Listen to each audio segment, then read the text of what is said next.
Hello guys, हमारा subconscious mind जो है कि विश्वास के नियम पर चलता है।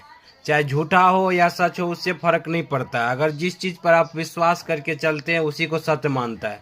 तो अगर आपके मन में विचार आता है कि डर लगता है कि फैमिली वाले कुछ हो जाएगा, कुछ नुकसान हो जाएगा या हमारा कुछ एक्सीडेंट हो जाएगा, तो जैसे ही मन में ये विचार आता है, अगर उसको सच मान करके आप एक्ट करने लगते हैं। जैसे ही घर से बाहर निकलने वाले हैं, मन में विचार आया, आप रुक जाते हैं कि एक्सीडेंट हो जाएगा, कुछ बुरा हो जाएगा। या जो है कि आता है कहीं फैमिली वाले कुछ, जैसे मान लीजिए कपड़ा पहनने लगे, कुछ फैमिली वाले कुछ हो जाएगा, या खाना खा रहे कुछ लग रहा है फैमिली वाले कुछ हो जाएगा, या कहीं जा रहे कुछ डर लग रहा है, और उसी को सत्य मान करके आप एक्शन लेने लगे, आप एक्शन लेते हैं, तो आप जो है कि आपका बीमारी बढ़ जाता है। क्योंकि वो सिर्फ सोच आता है, मन क्या होता है, सोच लाता है, लेकिन आप उस सोच को सच्चाई मान करके एक्ट करते रहते हैं। इसी कारण से आपका सब कुछ माइंड क्या करता है, उन विचारों को सत्य मान, झूठा विचार को ही सत्य मानने लगता है। अगर आप जो है कि ये समझ रहे हैं, तो आपको क्या करना है कि इन सब सोच को सच नहीं मानना, इस पे विश्वास नहीं करेंगे। क्योंकि आप ही अपने विचार को, अपने बीमारी को बदल सकते हैं, लेकिन उसके लिए जो है कि सही डायरेक्शन में प्रैक्टिस की जरूरत है। अगर अपने से कर पाते हैं सही डायरेक्शन प्रैक्टिस, ठीक है,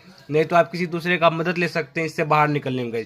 क्योंकि ये मन को जो है ना, जो जो सोच आ जाता है ना, उसी को सत्य मान लेता है। क्योंकि आप झूठी कहानी को बार बार सत्य माने, इसी कारण से आपका जो सबकॉन्शियस माइंड क्या कर रहा है कि आपको जो है कि अभी अपने आप करवा रहा है। माइंड का नियम है, जो काम को आप बार बार करेंगे, उसी चीज को वो अपने आप बार बार करने लगता है। समझ रहे कि ना?